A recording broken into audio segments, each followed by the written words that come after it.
6 തരം വീടുകളിൽ മലായിക്കത്തുകൾ വരൂല. നമ്മള് നമ്മുടെ വീടിനെ കുറിച്ച് ചിന്തിക്കുക. എന്റെ പേരുണ്ടോ, എന്റെ വീടിനെ പറ്റി ഇതിൽ പറയുന്നുണ്ടോ നോക്കിയാൽ മതി. 1, ലാ തദ്ഖുലുൽ മലായികത ബൈതൻ. ഹദീസിൽ നബി തങ്ങൾ പഠിപ്പിക്കുകയാണ്, മലായികത്തുകൾ പ്രവേശിക്കില്ല ഒരു വീട്ടിൽ. ഫീഹി, അവിടെയുണ്ട്, കൽബുൻ, നായ ഉണ്ട്, വസൂറത്തുൻ, ചിത്രങ്ങളുണ്ട്, രൂപങ്ങളുണ്ട്. ഇവിടെ ജീവനുള്ള വസ്തുക്കളുടെ രൂപങ്ങളും ചിത്രങ്ങളുമാണ് പറഞ്ഞിരിക്കുന്നത്. നായയും രൂപവും ചിത്രങ്ങളും ഉള്ള വീടുകളിൽ കാരുണ്യത്തിന്റെ മലക്കുകൾ പ്രവേശിക്കില്ല. ഒരുപക്ഷെ നമ്മുടെ വീട്ടിൽ നായകൾ അധികം ഉണ്ടാവില്ലായിരിക്കാം, പക്ഷെ മരിച്ച വാപ്പാന്റെ ഫോട്ടോ ഫ്രെയിം ചെയ്തു വെച്ചവരുണ്ട്. വീട്ടിലെ കുട്ടിയുടെ ഫോട്ടോ ചെറുതും വലുതുമായത് എടുത്ത് ഫ്രെയിം ചെയ്തു വെച്ചവരുണ്ട്. വെഡിങ് ആനിവേഴ്സറിയുടെ ഫോട്ടോകൾ പതിപ്പിച്ചു വെക്കുന്നവരുണ്ട്. അതിലിത് പെട്ടു. നമ്മുടെ വീട്ടിൽ കളിക്കാൻ ഉപയോഗിക്കുന്ന ടോയ്സുകൾ പല ജീവികളുടെയും പല ജന്തുക്കളുടെയും ഉണ്ടാകും. അത് ആവശ്യം കഴിഞ്ഞാൽ അത് ഉപയോഗിക്കുന്ന കുഴപ്പമില്ല. കുട്ടികൾ അങ്ങനെ ഹദീസിൽ ആയിഷ ബീവിന്റെ ചരിത്രത്തിൽ കാണാൻ സാധിക്കും. അങ്ങനെ ഉപയോഗിക്കുന്നുവെങ്കിൽ അത് ആവശ്യം കഴിഞ്ഞാൽ ഭദ്രമായി അടച്ചുവെക്കാൻ, എടുത്തുവെക്കാൻ ഉപദേശമുണ്ട്. ചില സ്ഥലങ്ങളിലൊക്കെ ചെന്നാൽ, ചില നമ്മുടെ വിദ്യാർത്ഥികളുടെയൊക്കെ റൂമിലൊക്കെ ചെന്ന് കഴിഞ്ഞാൽ പ്രിയപ്പെട്ട കളിത്താരങ്ങളുടെ ഫോട്ടോകൾ അവന്റെ റൂമിൽ ഒട്ടിച്ചതായി പലരുടെയും വീടുകളിലൊക്കെ കാണാറുണ്ട്. നടന്മാരുടെ, അവൻ ഇഷ്ടപ്പെടുന്ന രാഷ്ട്രീയ പൗരനേതാക്കന്മാരുടെ ഒക്കെ വീട് അവർ ചിത്രങ്ങൾ ഒട്ടിച്ചു വെക്കുന്നവർ. അതിന്റെ അപകടമാണ് അവിടെ പഠിപ്പിക്കുന്നത്. മലായികത്തുകൾ അവിടെ പ്രവേശിക്കുകയില്ല. 2, ഫഇന്നൽ മലായികത ലാ തദ്ഖുലു ബൈതൻ. മലായികത്തുകൾ ഒരു വീട്ടിൽ പ്രവേശിക്കില്ല. ഫീഹി ബൗലുൻ മുൻതഖഉൻ. അവിടെ കെട്ടിക്കിടക്കുന്ന മലമൂത്ര വിസർജനമുണ്ട്. കാഷ്ടവും മൂത്രവും കൊണ്ട് ദുർഗന്ധം വമിക്കുന്നൊരു വീടാണെങ്കിൽ അവിടെ മലായികത്ത് വരൂല. ഒരു ഹദീസിലുണ്ട്, പള്ളിയിലേക്ക് പ്രവേശിക്കുമ്പോൾ നിങ്ങൾ വെളുത്തുള്ളിയും വലിയ ഉള്ളിയും അതുപോലെ ഖുറാസും കഴിച്ചിട്ട് വരരുത്. എന്നിട്ട് പറഞ്ഞു, അതിന്റെ ദുർഗന്ധം പള്ളിയിൽ ഉണ്ടാകും, അവിടെ മലക്കുകൾ അപ്പോൾ പ്രവേശിക്കില്ല.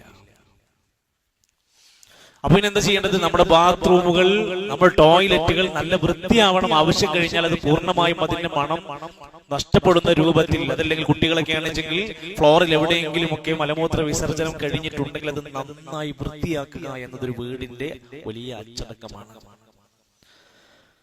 അതുപോലെ തന്നെ റസൂൽ സല്ലല്ലാഹു അലൈഹി വസല്ലം പഠിപ്പിച്ച ഈ ഒരു മാലിന്യമുക്തമായ അന്തരീക്ഷം നമ്മുടെ വീടുകളിൽ എപ്പോഴും ആവശ്യമാണെന്ന് സൂചിപ്പിക്കുന്നതാണ് ഹദീസ്. 3-ാമത്തെ വീട്, തത്ഹീറുൽ ബൈത്തി മിൻ സൗതി ഇബ്ലീസ്. ഇബ്ലീസിന്റെ രാഗമുള്ള, ഇബ്ലീസിന്റെ ശബ്ദാനുകരണമുള്ള വീടുകൾ പിശാചുക്കളുടെ താവളമാണ്. അവിടെ മലായികത്ത് വരില്ല. അവിടെ സൗത്ത് ഇബ്ലീസ് കൊണ്ട് ഉദ്ദേശിക്കുന്നത് മസാമീറ വ മആസിഫ, സംഗീത ഉപകരണങ്ങളും സംഗീത ആസ്വാദനങ്ങളും നടക്കുന്ന വീടാണ്. ഇത് പ്രത്യേകം പറയേണ്ട ആവശ്യമില്ല. നമ്മുടെ മൊബൈൽ ഫോണിലും നമ്മുടെ ജീവിത ഉപയോഗങ്ങളിലും അടക്കം ഇന്ന് കയറി വന്നുകൊണ്ടിരിക്കുകയാണ്. അങ്ങനെ എല്ലാ റൂമുകളിലും എല്ലാ മക്കളുടെ കയ്യിലും ഇത്തരത്തിലുള്ള സംഭവങ്ങൾ ഇതിങ്ങനെ അടിച്ചു കയറിക്കൊണ്ടിരിക്കുമ്പോൾ ഉണ്ടാകുന്ന പ്രശ്നം എന്താണ്? ഇവിടെ കാരുണ്യത്തിന്റെ മലക്കൾ വരില്ല. 4, വഴക്ക് കൂടുന്ന, പരസ്പരം ബഹളം ഉണ്ടാക്കുന്ന, കലഹം ഉണ്ടാക്കുന്ന വീടുകളിൽ മലായികത്ത് വരൂല. പേടിച്ചിട്ടല്ല, അതിന് കാരണമുണ്ട്. ശരിക്കും ശ്രദ്ധിച്ചോളിയും. ഭാര്യ ഭർത്താക്കന്മാർ, മക്കളോട്, അയൽവാസിനോട്, അപ്പുറത്തെ വീട്ടുകാരോട് വഴക്കിട്ടുകൊണ്ട് കഴിയുന്ന സമയം മലായികത്തുകളുടെ സാന്നിധ്യം അവർക്ക് ലഭിക്കൂല. ഒരിക്കൽ അബൂബക്കർ സിദ്ദീഖ് റളിയല്ലാഹു അൻഹു നബി തങ്ങളും ഒരു സദസ്സിലിരിക്കാം, ഒരു സ്ഥലത്തിരിക്കാം. അങ്ങനെ ഒരാൾ വന്നുകൊണ്ട് അബൂബക്കർ സിദ്ദീഖ് റളിയല്ലാഹു അൻഹുവിനെ നന്നായി ചീത്ത പറയുന്നു, എന്തൊക്കെയോ ആക്ഷേപിച്ചുകൊണ്ടിരിക്കുന്നു. ഇത് കേൾക്കുമ്പോ നബി സല്ലല്ലാഹു അലൈഹി വസല്ലം ചിരിച്ചു, ഒന്നും മറുപടി പറഞ്ഞു. അതേ പിന്നെയും ഇങ്ങനെ ആവർത്തിച്ച് പറഞ്ഞ സമയത്ത് വല്ലാതെ സഹികെട്ടപ്പോ അബൂബക്കർ സിദ്ദീഖ് റളിയല്ലാഹു ഇദ്ദേഹത്തിന് അങ്ങോട്ട് പറഞ്ഞു, ചീത്ത പറയുന്നു, അദ്ദേഹത്തിന് വഴക്ക് ഒന്ന് ഒഴിഞ്ഞു പോകാൻ വേണ്ടി നബി സല്ലല്ലാഹു അലൈഹി വസല്ലം എഴുന്നേറ്റ് നടന്നു. നബിയോട് ചോദിച്ചു, നബി, അദ്ദേഹം ഇത്രയും നേരം എന്നെ പറ്റി പറയുന്ന സമയത്ത് നിങ്ങൾ ചിരിച്ചു ഇവിടെ കേട്ടിരുന്നു. ഞാനൊന്ന് തിരിച്ചു പറഞ്ഞപ്പോഴത്തേക്ക് നിങ്ങൾ ഇവിടുന്ന് എഴുന്നേറ്റ് ഇഷ്ടമില്ലാതെ നിങ്ങൾ മാറിപ്പോയി. അപ്പൊ നബി പറയാണ്, അബൂബക്കറെ, ഞാൻ അവിടുന്ന് എണീറ്റ് മാറിപ്പോകാൻ ഒരു കാരണം. ഇന്നഹു കാന മഅക മലകുൻ യറുദ്ദു അൻക, നീ മിണ്ടാതിരിക്കുന്ന അത്രയും സമയം നിന്നെ പ്രതിരോധിക്കാൻ അവിടെ മലക്കുണ്ടായിരുന്നു. ഫലമാ റദത്ത അലൈഹി, നീ അദ്ദേഹത്തിന് അതുപോലെ മറുപടി പറഞ്ഞപ്പോൾ, ബഅദ ഖൗലിഹി, ചില വാക്കുകൾ നിന്റെ അടുത്തുനിന്ന് വന്നപ്പോൾ, വഖഅ ശൈത്താൻ, നിന്നെ പിശാച് പിടിച്ചിരിക്കുന്നു, അവിടെ പിശാചിന് ഇടം കിട്ടിയിരിക്കുന്നു. ഫലം മകുൻ അല്ലാ ഖഅദ മഅ ശൈത്താൻ, നിനക്കറിയില്ലേ ഞാൻ ശൈത്താനിന്റെ കൂടെ ഇരിക്കാറില്ല, ഞാൻ അങ്ങോട്ട് ഇരിക്കാറില്ല, ഞാൻ അവിടുന്ന് ഒഴിഞ്ഞു പോലെ. അപ്പൊ ഇത് ആവർത്തിക്കുന്ന ഒരു വീടാണെങ്കിൽ ചിന്തിച്ചു നോക്കിയാൽ മതി. 5 ബൈത്തുൽ മൻഹിയാതി വൽ ലഅനതി, ശാപകരമായ നിരോധിച്ചതായ പ്രവർത്തനങ്ങൾ നടക്കുന്ന ഒരു വീടാണോ?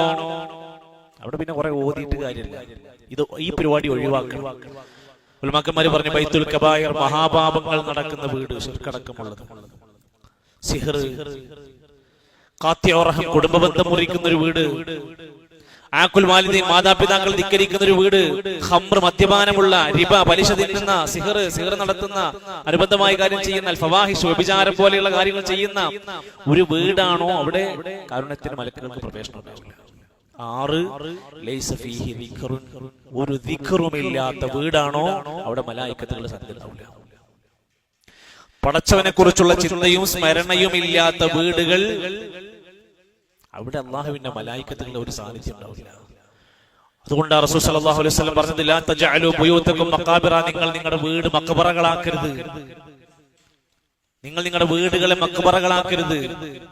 അവിടെ ഖുർആനോത്തും ദിക്റുകളും പ്രാർത്ഥനകളും ധാരാളം ഉണ്ടാകണം എന്ന്.